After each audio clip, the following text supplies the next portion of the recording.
siguiente. Y ya está, ya la paso. Ok, gracias. Bueno, es la oportunidad de compartir un proyecto que está empezando, que es colaboración entre la Universidad de Pablo de la Vida de Sevilla y la Universidad de Copenhague. Aquí, vale, perdón.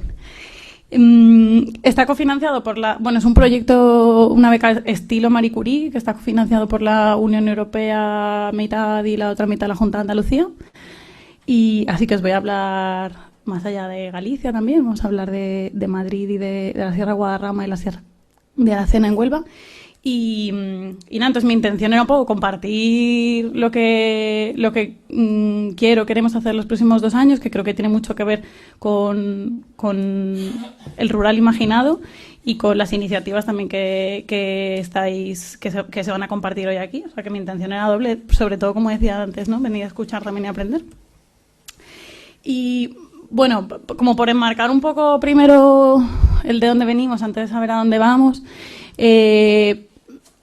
básicamente parto de la idea de que existe una serie de mecanismos de globalización, o también llamados cambio global. No me voy a poner así muy picajosa con las palabras, porque creo que lo importante son más bien los mensajes, que está llevando por una parte a un creciente desacoplamiento entre la sociedad y los procesos ecológicos que son responsables de sustentar la vida.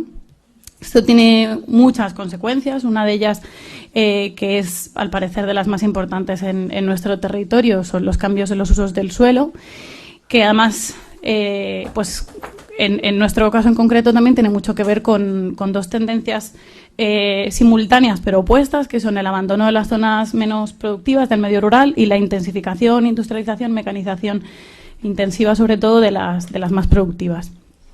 Esto conlleva, y hay numerosas pruebas de ello, pues la pérdida de multifuncionalidad tan típica del paisaje particularmente mediterráneo y de los paisajes culturales y también de la biodiversidad. Esto por un lado, pero por otro hay una serie de efectos a cascada también en las dimensiones sociales y económicas, que están relacionadas, bueno, con una de las características que se dice, no siempre que se lee eso se habla de globalización, es que aumenta la interconexión, aumenta crecientemente, ¿no? A una velocidad muy rápida la interconexión entre poblaciones y territorios, de manera que también dentro de estas interconexiones de energía, por ejemplo, de productos, de alimentos, de información, de conocimiento, se dan también intercambios muy fáciles de población, ¿no? Evidentemente, esto está incentivado y además es la causa, está como retroalimentado con el hecho de que existen territorios ganadores y perdedores, en términos de norte-sur, en términos de centro-periferia y en términos también de ciudades y campo, ¿no? Esto ha generado una serie de inequidades en las relaciones rural-urbano que en cierta medida contribuyen además de alguna manera a algunos de los elementos que habíamos visto que suceden desde el punto de vista, si queremos, más ambiental, ¿no?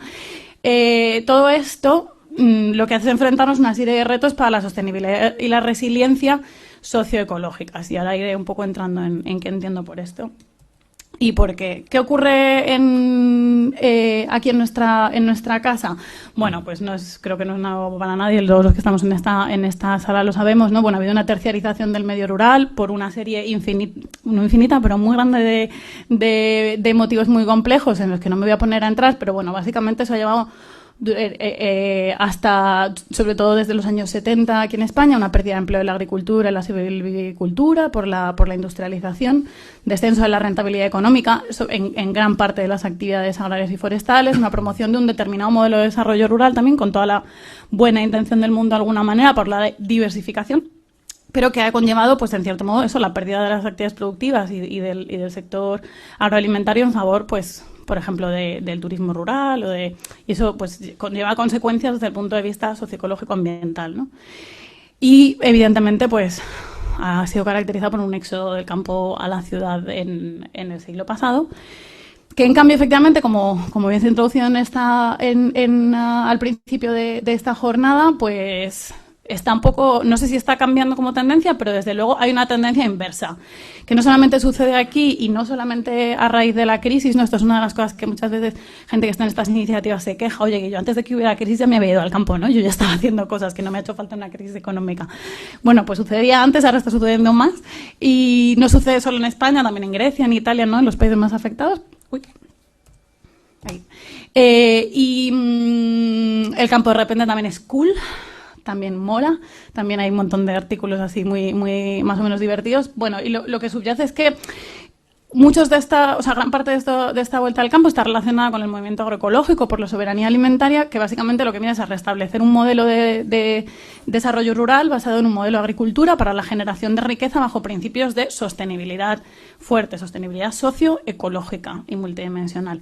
Esto a través de diferentes caminos, pero hay tres ejes importantes que quiero remarcar en torno al paradigma agroecológico, que es la importancia de la integración de diferentes formas de conocimiento, técnico, científico, local, tradicional, la importancia del acceso a la tierra, porque por la diversidad institucional que tenemos en España y las formas también de tenencia de la tierra, que no son muy diversas, ¿no? También en las distintas regiones es importante, y una perspectiva de género también, porque uno de los retos los que enfrenta el medio rural tiene que ver, como el conjunto de la sociedad, tiene que ver con una sociedad bastante machista, y no solamente por eso, sino porque distintos, bueno, a ver cómo lo digo sin hay determinados aspectos importantes de estos en los que existen diferencias entre hombres y mujeres. Uno de ellos muy facilito es en los conocimientos agrarios, ¿no? Que fluyen de manera diferente entre hombres y mujeres.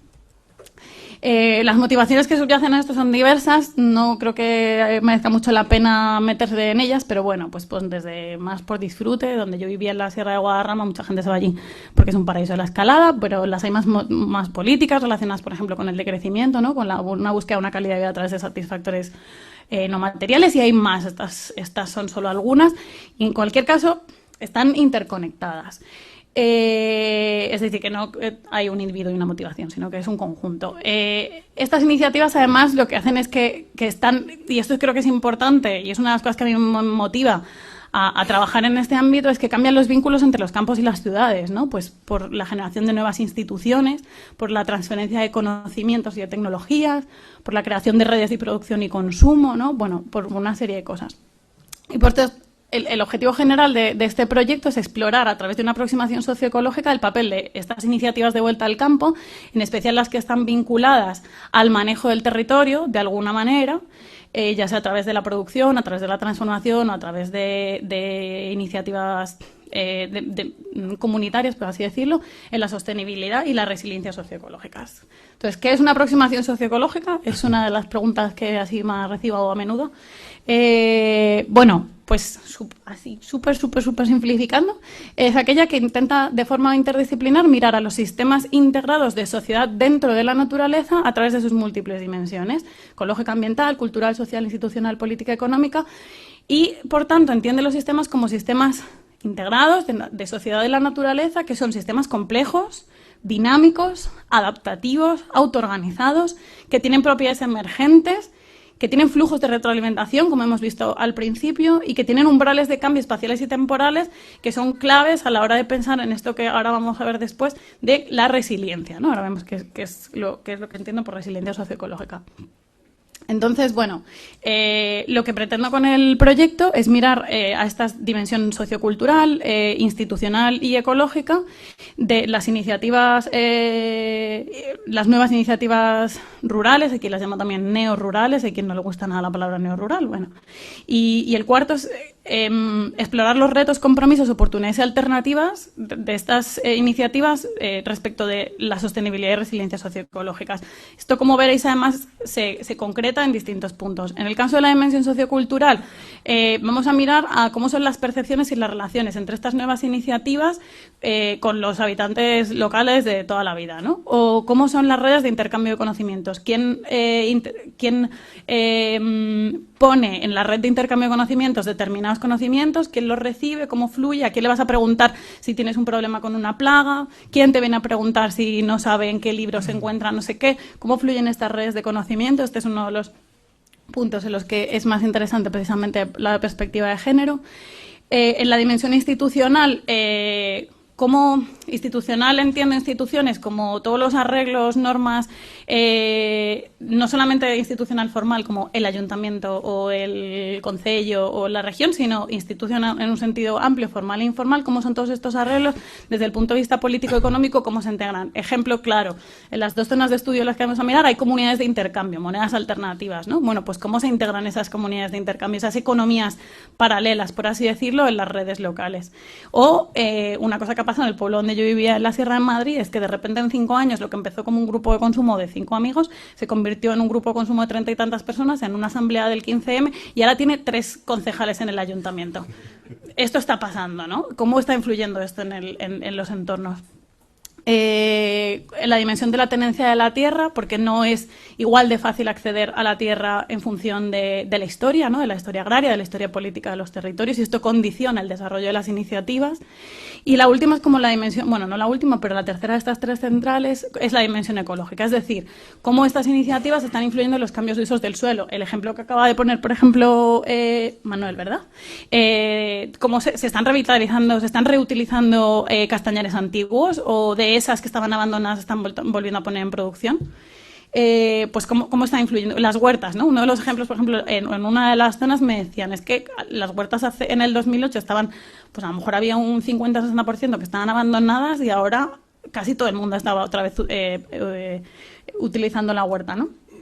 Y cómo influye en la biodiversidad, es decir, estas nuevas formas de manejo, esta gente que llega nueva al campo está llevando a cabo en gran medida una forma de gestión del territorio con tintes ecológicos o agroecológicos, y eso tiene impactos o puede tener impactos en la biodiversidad, pero están muy poco evaluados desde el punto de vista ecológico. Entonces lo que vamos a hacer es mirar a las hormigas como, bueno, y probablemente otros organismos, pues como indicadores de la biodiversidad y de las funciones de los ecosistemas a través del suelo, bajo distintas formas de manejo, ¿no?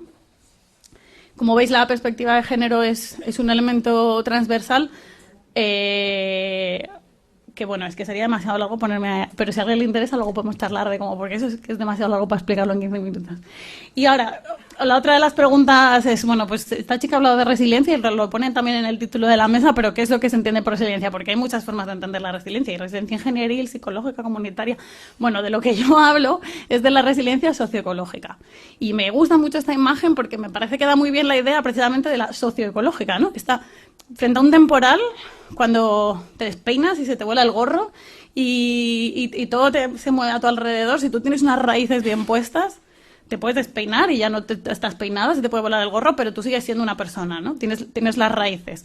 Bueno, esta idea me parece que da bastante la sensación de lo que es la resiliencia. Es la capacidad de un sistema socioecológico de absorber las perturbaciones que vengan de manera más o menos recurrente, manteniendo sus estructuras, sus procesos y flujos de retroalimentación esenciales para seguir siendo lo que es decir, para mantener su funcionamiento y su identidad. En nuestro caso, bueno, vaya, bueno, falta una cosa, que yo sí la estoy viendo aquí y no hay, pero bueno. Hay 2 preguntas muy importantes cuando se piensa en resiliencia socioecológica. ¿Resiliencia de qué? Y resiliencia frente a qué, que es lo que falta arriba. ¿De qué en este caso? Pues del medio rural, pero no solo, del medio rural entendido como un continuum con la ciudad, ¿no? Por lo que estamos diciendo, no aislado, sino altamente vinculado a las ciudades, con todas sus dimensiones, pues capital cultural, social, en fin, todo.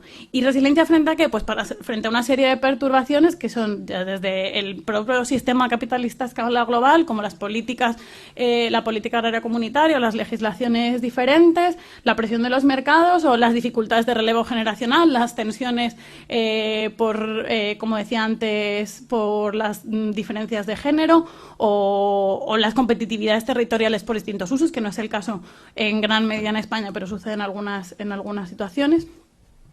Y entonces, bueno, este trabajo se va a desarrollar en dos zonas de estudio. Una es la Sierra de Guadarrama, que está cerca de Madrid, unos 60 kilómetros, y la otra es la Sierra de Aracena, en la provincia de Huelva, pero relativamente cerca de la ciudad de Sevilla. Entonces, bueno, tienen elementos en común, como que ha habido una gran migración rural en las últimas décadas, ambas son áreas de montaña, influenciadas por ciudades, y tienen un contexto relativamente parecido, aunque, bueno, son diferentes. Y bueno, hay una serie de iniciativas que ya conocemos en cada una de las zonas y que además están como viendo un boom, ¿no? Bastante. No me voy a parar en ellas, pero ya también si luego alguien quiere charlar, pues lo vemos. Y por supuesto, bueno, yo creo personalmente en la investigación como un servicio público y entonces, aparte de los objetivos más científicos y académicos, hay una serie de objetivos políticos también, que es una pena, no se ve mucho ahí, pero bueno. Visibilizar las iniciativas que contribuyen a la sostenibilidad, las estrategias que contribuyen a la resiliencia, las limitaciones institucionales que existen a escalas mayores y qué medidas se pueden proponer para el desbloqueo de estas limitaciones y la promoción de los éxitos.